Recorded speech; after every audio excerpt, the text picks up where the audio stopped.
I just want to say you both are exemplars of hard work and perseverance, and you're multidimensional, talented, beautiful Tika Sumter, and the innovative, influential, and inspiring Mr. Perry.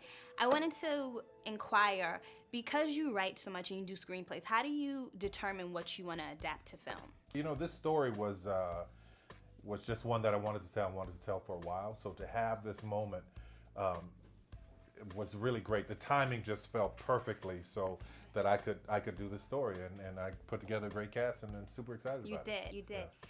Because you are multi-dimensional, you sing, you've done modeling and acting. How did you determine what your passion was?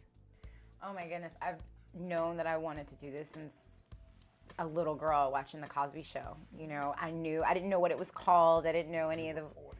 You're an idiot.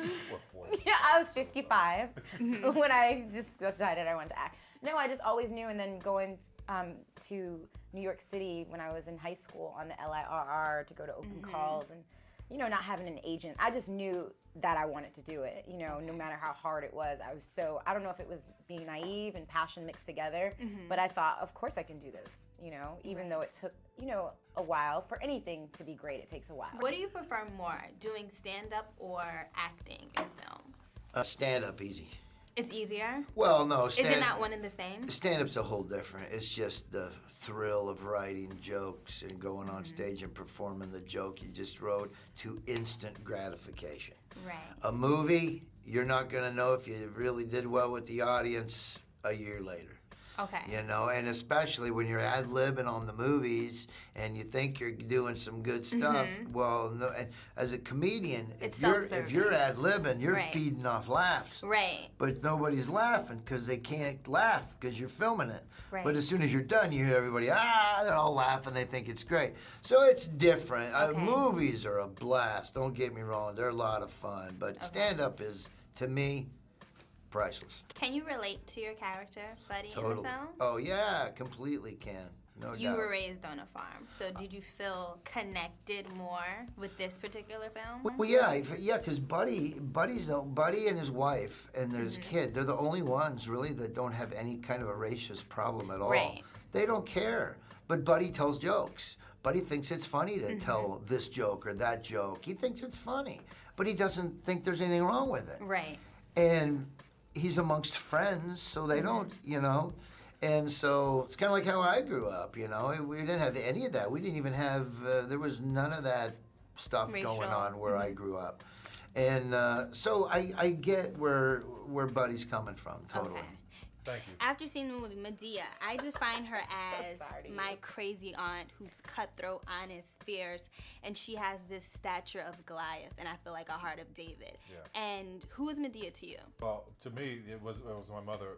She died 4 years ago today, as a matter of fact. But she was that woman. She was that strength, that love you to death. I'm telling you, my mother, every time I woke up, there was this new person in the house. I'd be like, who are these people? She would open the house up and give them food.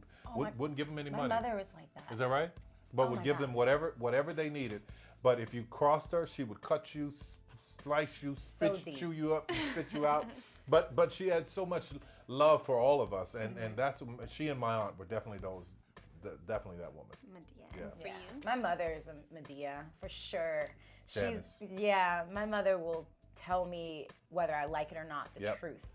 we And need. which we need, Mm. but She's and she great. will slice and dice. Yeah. You know what I mean? And but I don't like it about her, but I love it about her. You know what I mean? Because she's the one I go to for truth and honest. But she's funny, super funny. So she's my Madea. Life is this affording. We're afforded this blessing. So what is your life about?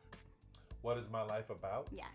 As life is a blessing that we are afforded, then what can I afford? No. What is your life about in any terms? We're Yeah, blessed no. with But, this, but right? hear what I just said. See, I just got deep on You it. got, okay. Yeah, if life is a blessing that we are afforded, then what can you afford? That's a great way to ask that question, because if you want them to really think, then Okay. that's pretty deep. Noted. But meaning, what can I afford with this life is how much love can I afford, how much joy, how much giving, how much of all of those things can I afford to give. Right. But I think for me, life is beyond what I could have ever imagined as a child, and and what I would say to anybody, in the darkest times in your life, this is what people forget. In the darkest times of your life, there is always an opposite to it. And if you can just see yourself through to the opposite of that, things get so much better that you won't even believe that you felt that way at one point. Wow.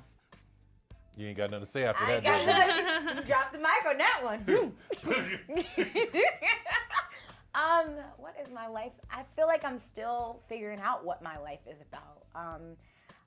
You know, I know my journey and my hardships, but I know for me, it's to never give up and to inspire other women in life to be the truest form of themselves that they can be. And you are literally the best you that you can be, and that's... You're completely on point as to where you are right now, because usually people don't really start to settle in until 40, and you're so young. You're completely on point with that answer. Completely on point. Thank you. Yeah.